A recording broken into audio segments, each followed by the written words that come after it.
Hello, everyone. This is Derek Smith, and I want to welcome you to today's CISSP Exam Essentials. In today's Essential number 14, I want to talk to you about three different things. Number one, know the options for handling risks. Number two, be able to explain total risk, residual risk, and controls gap. And number three, understand control types. Let's start with knowing the options for handling risk. Reducing risk or risk mitigation is the implementation of safeguards and countermeasures.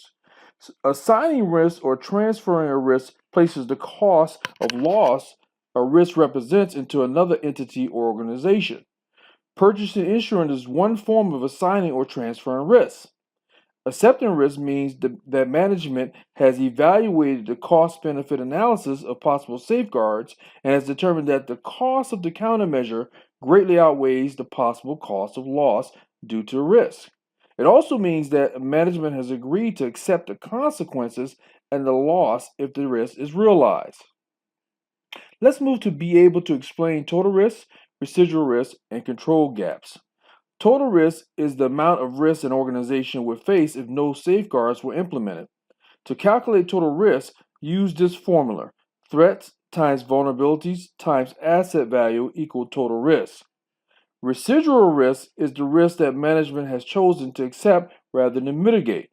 The difference between total risk and residual risk is the controls gap, which is the amount of risk that is reduced by implementing safeguards. To calculate residual risk, use the following formula: total risks minus control gaps equals residual risk. Finally, let's talk about understanding control types. The term control refers to a broad range of controls that perform such tasks as ensuring that only authorized users can log on and preventing unauthorized users from gaining access to resources. Control types include preventative, directive, corrective, deterrent, recovery, directive, and compensation. Controls can also be categorized by how they are implemented. They can be implemented by administrative, logical, or physical means. Well, that's it for today's CISSP Essential. If you're looking to get your CISSP training and you would like to get live training from home, please take a look at my website and also download my free guide, How to Become a CISSP and Pass the Exam on Your First Try.